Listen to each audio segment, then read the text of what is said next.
Hey folks, well, I'm Dave Wessels, and this is In Theory Computer Science 160 for the fall of 2021. If you're in sections 1 or 2, then I shall be tormenting you this semester. There's actually 4 of us that are teaching the course this semester, teaching different sections. So Gara, Wiju, and Bet are teaching the other sections. We've all got our own styles and our own approaches, but hopefully we'll all get you to the same point in the end. Everything is going to be in person, of course, this semester, but I did find a lot of people were enjoying having the videos as an extra kind of backup study aid for things they didn't pick up on or things they wanted to review. So, time permitting, I'm going to attempt to put these together for the course this semester as well. We'll see how that goes. I guess they might also come in handy if any or all of us wind up back in isolation at any point if Delta kicks up this term, but we'll see how we go. Let's see, first thing I am going to do is to get rid of this talking head because it is incredibly distracting. Pretty much what I want to do in this particular video is just run through the kind of administrative aspects of the course, give you an idea of what you're in for this semester, where I'm going to go, what has to happen, what's going to be involved. And so we'll just kind of see how we go. I'm not sure how long this one is going to turn out to be. So, the idea is Computer Science 1. So this is basically an introduction to software development, an introduction to programming, an introduction to computer science in general. And of course, this is going to lead into a lot of more extensive courses on the topic later on. So what I want to do this time around is I'll introduce you to the course website first off. Pretty much all of my stuff is going to be located at this particular site. So we're going to be running through and I'll introduce pretty much everything here. So most of the course outline is here. Most of the resources are going to be here, including links for the videos, any slides, any notes, any examples, links for everything that's going on with the course labs and the course project and the quizzes and the final exam, plus links for various tech help that might come in handy over the course of the semester. This is going to be quite a different setup than some of the past iterations of the course, so I have included a link to the old version of the course website down there as well, but hopefully that's not going to be too necessary. Where I'm going to go with most of these videos, so if you take a look under the lecture resources, again, for the most part, what I'll do is break things down by week and give you a list of sort of the topics that we'll cover in that week. And for each of them, hopefully there'll be kind of a YouTube video, and then whatever notes and slides and links are related to that will get included as well. So if you have a look at what's under there for this very first section, this one's going to be the course mechanics, the Administriva side of things. And so what I want to do is run through the course outline and then a few bits and pieces here. Actually, a couple of things that I should mention before we get going on that. I'm sure there are, I'm recording this a few weeks before the start of class, but at this point there are probably 8 or 9 people on the wait list for the course. I do have the ability to expand the course sections by a couple, so I think we should manage to get pretty much everybody in within the first couple of weeks of classes. So if you're on the wait list at the moment, don't panic. We should be able to get you in, I would imagine. Do make sure that you turn up for the first lecture. So the university does have a no-show policy where if you don't show up in that first lecture or don't make sure you're somehow in contact with the instructor at that point, then you will be classified as a no-show and deregistered from the course, which could essentially means that if you wind up trying to get back in later, you wind up at the back of the wait list, which again shouldn't really turn out to be a problem this time around anyways, but it is an extra hassle you'll wind up going through. So do show up for the first lecture. I'll take attendance at that lecture, get a list of everybody that's there, and make sure that I don't deregister anybody that actually wants to be in the course. So that will happen the first time around. I think the no-shows and the wait lists are the two biggest kind of warning points I wanted to get out to folks right at the start. Maybe in terms of prerequisites, well, let's hit the course outline. In terms of prerequisites, again, you're supposed to have Pre-Calc 12 or Math 152 or the equivalent for this course. That, in fact, I'm not going to be enforcing for this particular course. For the most part, the math prereqs are going to be needed for the math courses that you're going to have to be taking as part of the program, but I don't find that they're too crucial for actually surviving 160. So if you don't have one of those, don't panic. I'm not going to be too worried about that one.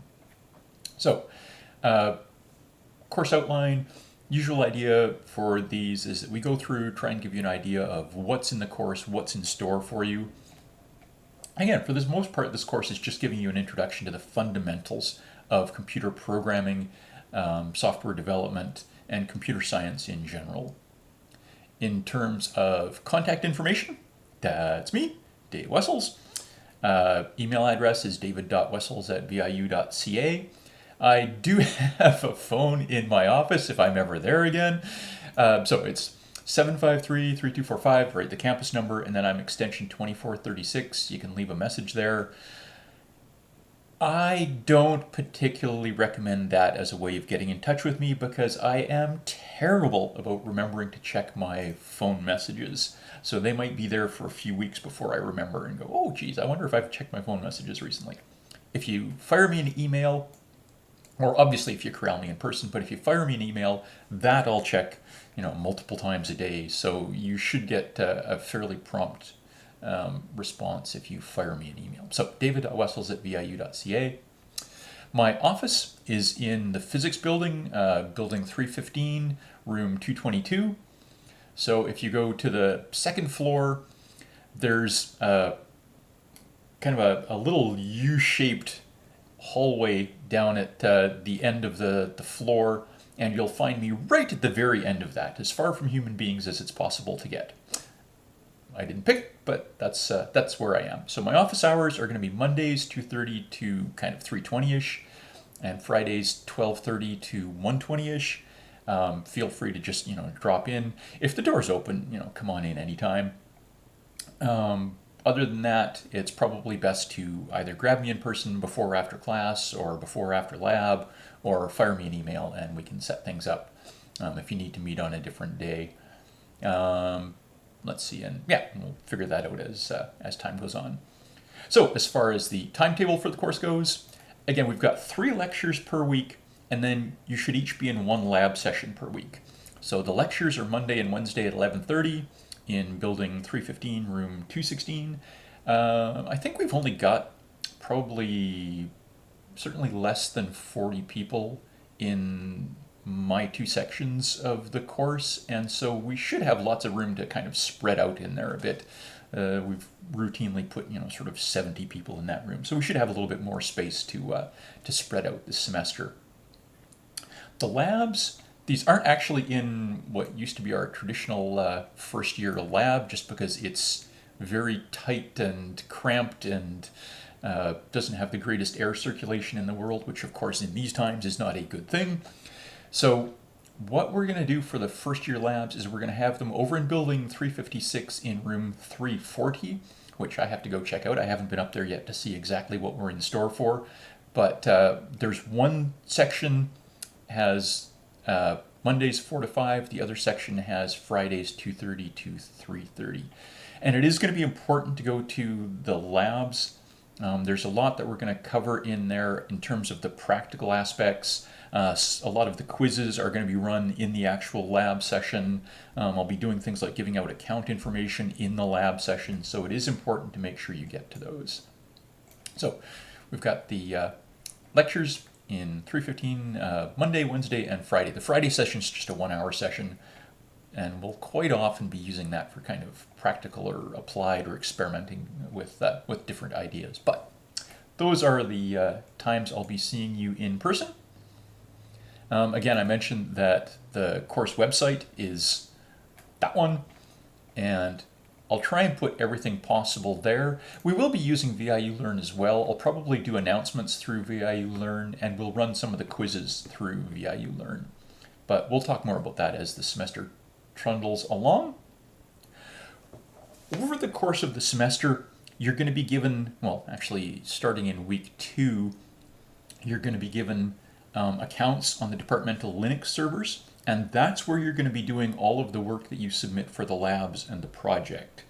And so pretty much all of your coding is going to be done on these servers. Now, you can connect to them from your own machines, so you don't actually have to be physically sitting in the labs all the time to do your work, but all of the work will be done through our departmental servers. Assuming that folks don't have any previous knowledge of C++ or programming or Linux, so if you've got those, great. It's kind of an extra added bonus, and it might make things a little easier in the first few weeks, right? A few things that you don't have to stress too hard over. But I will take it from scratch and assume that we need to teach everybody Linux and teach everybody C++. There isn't a required text for the course, right? We're going to be doing everything pretty much online, so we'll have lots of resources that we're accessing online. Any decent C++ programming textbook will do if you really want, something physical that you can flip through. There are a ton of C++ programming textbooks out there. We're going to focus on kind of a C-ish subset of C++, so you can actually get away with a lot of C textbooks as well if you wanted to. And in terms of course mechanics, what have we got? Again, assessment.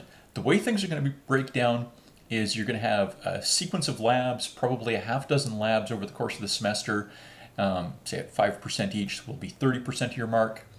You're going to have a course project that's due at the end of the term that's worth 10%.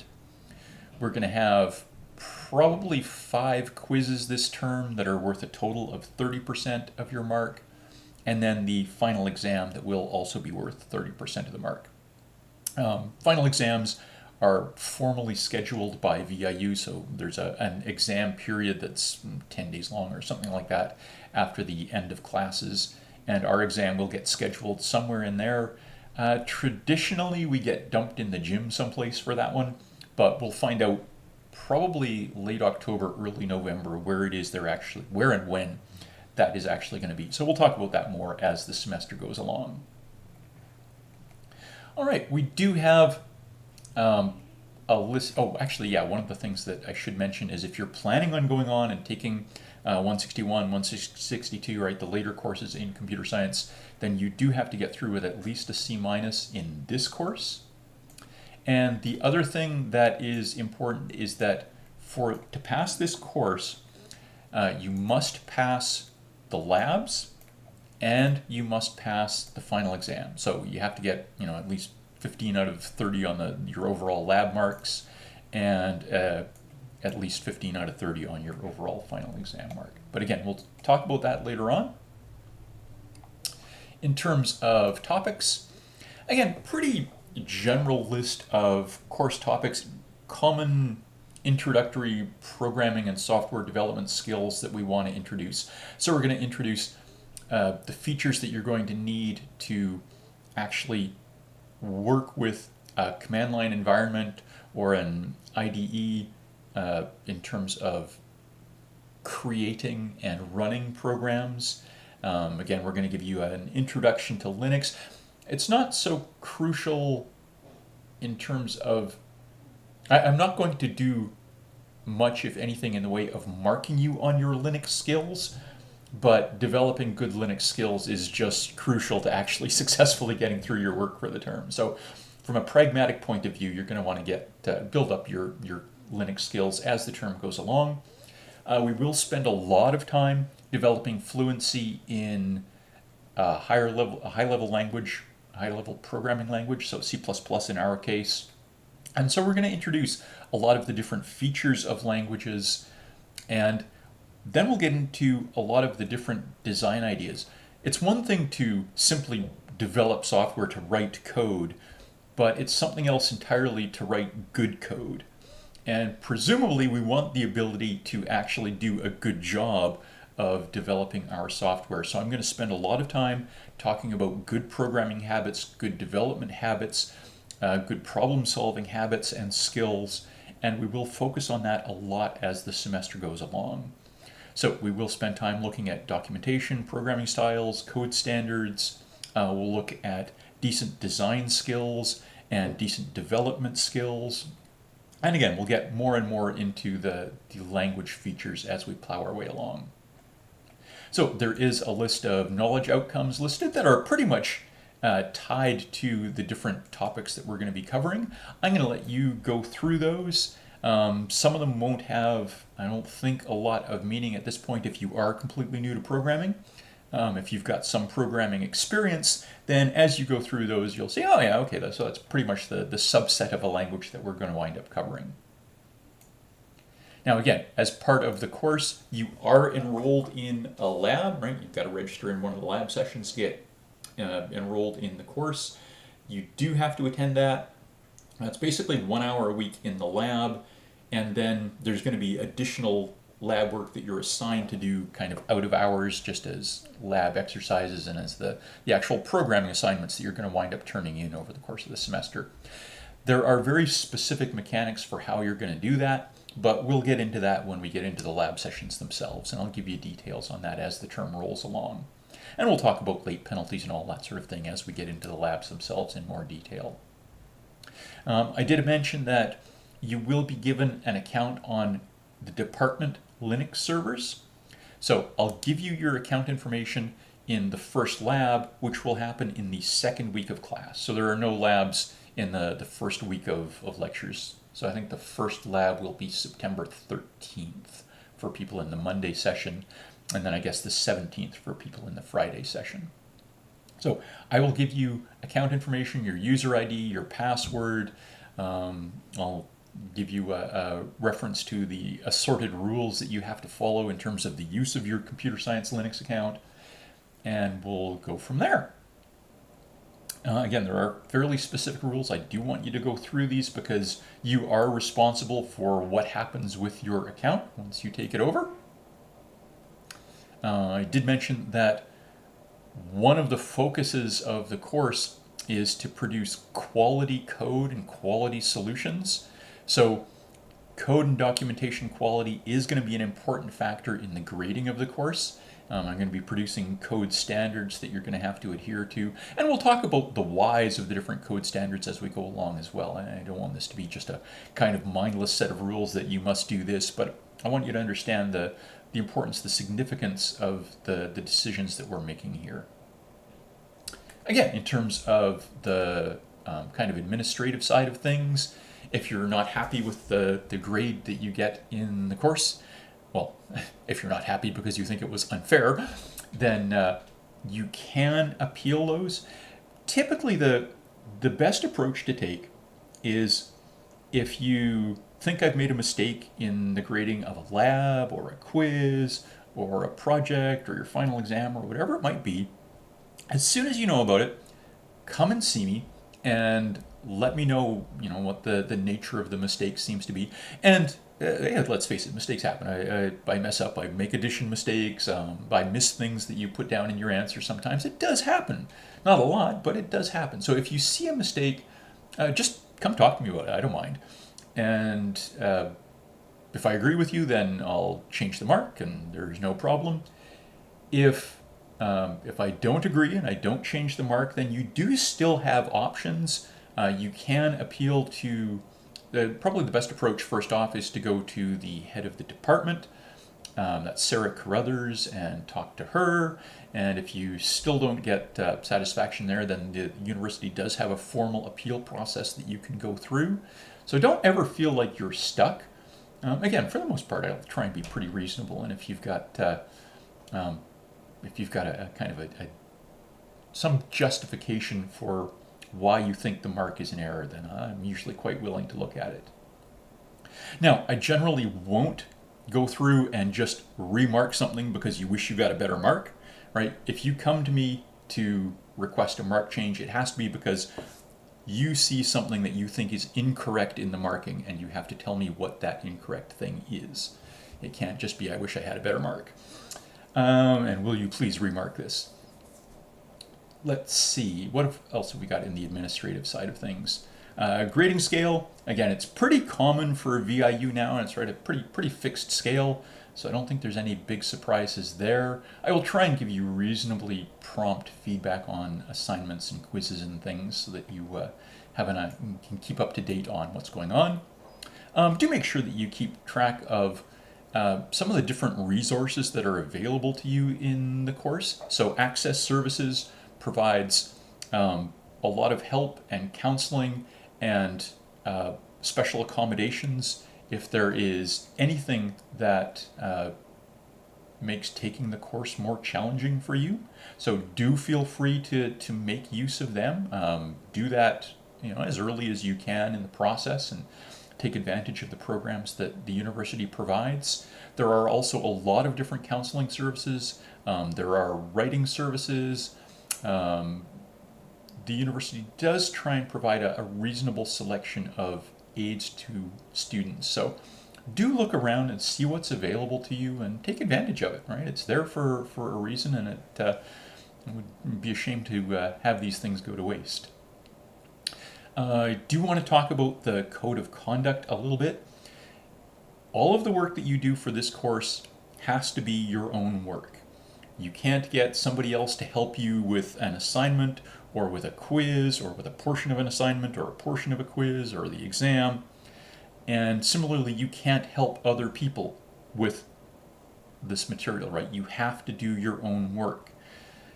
We do take academic misconduct fairly seriously. A first offense for both parties, right? The person who got the help and the person who gave the help is typically a 0, an automatic F on that particular piece of work. Second offenses are generally an automatic fail for the course for both parties. And if there are multiple reports or reports across different courses, then it's entirely possible that you can also be suspended from the university itself. So do take this seriously. Do have a look at this code of conduct. I'll try and bring this up more as we go through and look at the quizzes and labs themselves, but it is something important to have in the back of your mind right from the beginning. All right, so that was the most of the administrative side of things. I do want to go through and talk just a little bit about the lab resources. So again, what's going to happen is there's 2 different lab sessions that will start in the second week of classes. Each of you will be registered in one of them. There will be a few other weeks where we don't have labs. So basically the weeks where there's either a holiday or the study week, we won't have labs. So there's, I think, 3 weeks over the course of the semester where we don't have labs scheduled. Again, some of the quizzes will actually be held in the labs, and we'll talk about that when we hit the quizzes section. And essentially what's going to happen is there will be 5 lab exercises over the course of the semester, each with a fixed due date. And in the lab sessions themselves, we'll talk about practical programming aspects, we'll talk about practical Linux aspects, and we'll talk about whatever the current exercise is. And I'll try and help you out as you kind of work towards completing that exercise.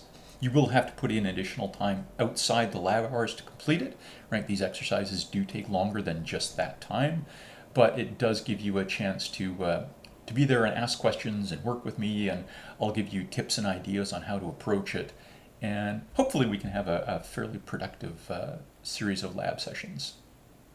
Again, we'll go through the mechanics of how to obtain your lab work and how to submit your lab work over the course of the semester, and we'll talk about that in the lab sessions themselves. I've mentioned the code standards, and there is a link to those that, again, we'll talk about as we get deeper into things.